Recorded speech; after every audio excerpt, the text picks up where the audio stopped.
ティーブ、なぜ日本車はそんなに好きなのってよく聞かれます。正直にね、昔、全く日本車に興味がなかったんですよね。どうやって好きになったのかっていう、そのきっかけっていう話がちょっと面白いと思うので、ぜひ話をさせてもらいたいと思います。スティーブ的視点のスティーブと言います。チャンネル登録をよろしくお願いいたします。54歳です。ニューヨーク生まれです。ニューヨークのブロンクスですが、自分のお父さんは車系の仕事を昔からしていました。ハーストというシフターがあって、ハーストのシフターをニューヨークの車やパーツ屋さんとか整備工場に入れてた。もう60年代と70年代にそういう仕事をしていた間に生まれてきた俺にもなんか DNA で移ってきたと思うんですよ。車好きっていうのは。ただ当時もう70年代、もうアメ車しかなかったんですよね、周りは。1930年代のチョップトップのフォードとか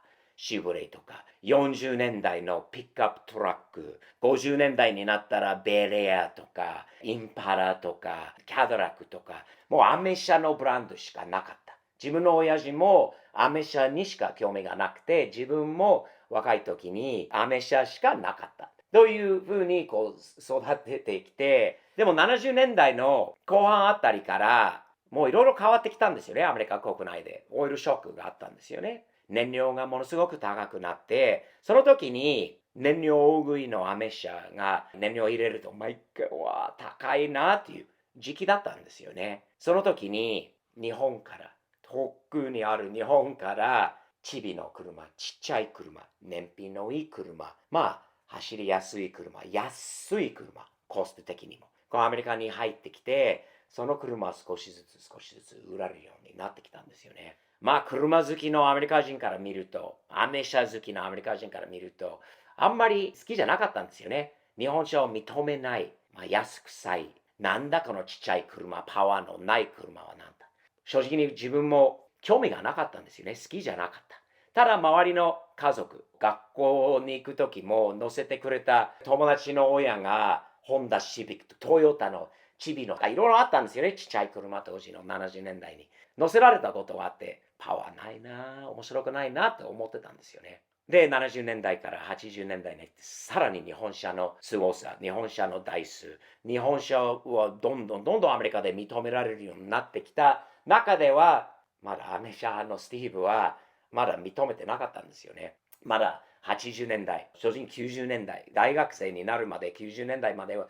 ずっとアメ車に乗ってたんです。アメ車の旧車、当時からでも見ても旧車、そしてバンとか、トラック、ピックアップトラックとか、とにかくアメ車だったらよかったんですよね。80年代のアメリカの中で、金持ってる人でも、やっぱり日本車を買うこと一つのステータスになってきた。レクサスというブランドがあって、高級感があって、壊れない、性能のいい、今時の車って言えば日本車だった。もう壊れやすい車といえばアメ車。どんどんそういうイメージが変わってきたんですよ。80年代に入ったら。それでも自分はあんまり好きじゃなかったんですよね。1988年から大学に行って、そこから日本についていろいろ勉強するようになって、まだ当時車よりも日本のビジネスとか日本の文化とかいろいろ勉強して面白いなと思って、初めて日本に行ったのは1991年。その時から目が覚めたんですよね。覚えてます。あれ、日本車こんなにかっこいい車あったのか。なぜ同じ日本車、アメリカにある日本車なのに、こんなに違って見えちゃうのか。理解できなかったんですよね。なんか同じ日本車なのに日本にいたら見方が変わったんですよね。よくこう振り返って考えるといろいろあったと思うんですよね。まず、周りに日本車しかなかったのはもちろんそうなんですが、日本人の特に車好きの方々の車の乗り方、改造の仕方、カスタマイズの仕方を見て、気に入っちゃったんですよね。惚れちゃったんですよね、その時から。初めて、車高端。アメリカは当時、アメ車好きなら、ケツを上げて前を下げるっていうスタイルがあったんですよね。車を車高端にするのも一部あったかもしれないんだけど、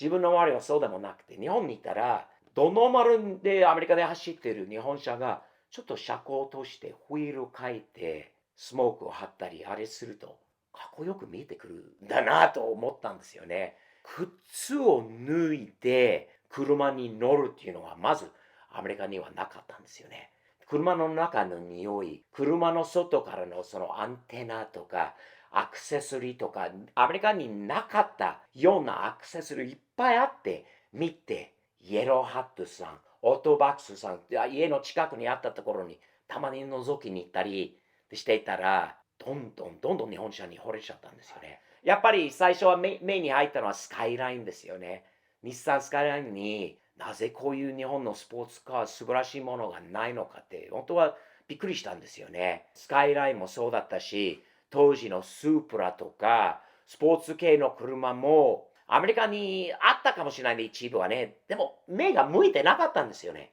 日本にあったもの。日本で集まった車の集まりに出たものがどんどん自分の目がもう行くようになったんですよね、そういう車に。まあ車好きとして当時もそれまでは車を買って自分でいじったりしてきたの。俺も日本に行ったから車買いたかったんですよね。初めて日本で買った車はローレルでした。確かに3万円、4万円ぐらいで買った車だと思います。もう程度が良くて、走行距離も驚くほどが少なくて、アメリカ人としての感覚が走行距離は何万マイル、何十万キロの感覚は2万何千キロしか走ってないような車なんて、それまでは見たことない。中にもプラスチックをまだついたまま、中の匂いは日本の匂い、独特な匂い、中のカーペットとか全部完璧、もう新車同様の程度であんなに安く買えたと。で、車乗ったら、いい車だなと思って、よく走る車、スムーズだなと思って、すごいと思った。次に日本で買った車は、ビッグホーンになりましたよね。その次は、グロリアを買って、どんどんいろんな日本車に手を出して。だから日本に住んでアメリカに帰ってきたのは99年。その時もアメ車もいじりながら、いろいろ持ちながら、日本車も少しずつも買ったりしていたんですよね。初レクサスも買った。レクサスからどんどんアメ車の代わりに日本車が増えてきた。アメリカでインフィニティ945ほどいい車はなかったんですよね、当時も。初めて乗ったらスムーズに走る。強くできたら高級感のある壊れない素晴らしい車だと思った。まあ日本のキャドラックだなっていうことを感じましたよね。もうアメリカの中でも日本のスポーツカーがめっちゃ流行ってる時だったんですよ。YSP。やっぱり日本のスポーツカーのブームになってて、生まれてきたあっちゃんも大きくなってきたら、やっぱりいろんなゲームの影響とか映画の影響とかもあって、本人もスポーツ系の車と日本車に興味を持って、もうどんどん増えてきたんですよね。今、実際にガレージの中は9割は日本車ですよね。もううちの息子も日本車も大好きで、本当にこの30年で180度になりましたよね。もう最初は日本から1台アメリカに持ってきたいなと思った時に、箱スカにしましたよね。箱スカ選んだ。なぜ箱スカにしたかっていうのは多分興味のある方もいると思うんですけど、日本車旧車の中で自分から見ると箱スカほど魅力さのある旧車他にもなかったんですよね。どうしてもこれ1台が欲しいなと昔から思って結構憧れるようになってどうしても買いたいなと思って。本当にも大好きな車両です。もともと日本車に全く興味のないアメリカ人のスティーブ。この YouTube チャンネルやってもう取り上げるのはほとんど日本車ですよね。面白いです。日本車好きなアメリカ人として、日本好きなアメリカ人として、日本車の良さを知らない他にアメリカ人、同じぐらいの50代、60代のアメリカ人はね、日本車の良さを知らないおじさんがまだいるんですよ。でも、やっぱり同じおっさん同士で、いや、いいんだよ。本当は日本車はいいんだよ。一回乗ってみたらいいんじゃないか。逆に、あなたはこれから子供についていきたいのであれば、いい付き合いとかいい関係したいのであれば、日本車の良さも覚えた方がいいかなっていうアドバイスもさせてもらっているところです。俺の今持ってる日本車の中の、ナンバーワン、唯一トップの車は、箱スカですよね。1971年、昭和46年式の箱スカなんですが、最初はやっぱりね、日本で見たときに、これほどかっこいい旧車がないと。めちゃくちゃもう好きだ。もともと旧車好き、古いもの好き、もう二度も作られない、もうできないもの好き。そういうのをもうキープして、その車の良さ、その時代の良さなどを周りの人たちにも共有できる、シェアできる、見せられる、匂い、キャブ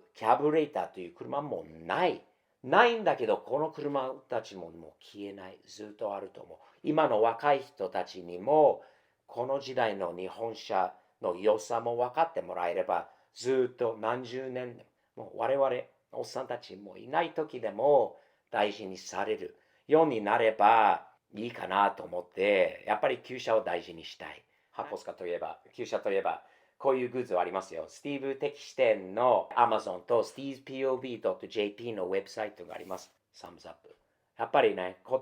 じ言葉じゃなくて、通じなくても、英語、日本語は通じなくても、これが通じますよね。サムズアップの招き猫のピンクと黒のセットもありますので、ぜひチェックしてみてください。国内は配送料は無料になっています。こういう T シャツもあります。後ろに Z のデザインもあったり、キーチェーンなども面白い車系の商品いっぱいあるので、何よりサムズアップの気持ちの、もうそのステッカーもあるから、愛車にサムズアップのステッカーだけでも貼ってもらって、いいメッセージをお互いにリスペクトしていきましょう。ということで、次回まで日々前進前向きにサムズアップ的にやっていきましょうね。よろしくお願いします。失礼します。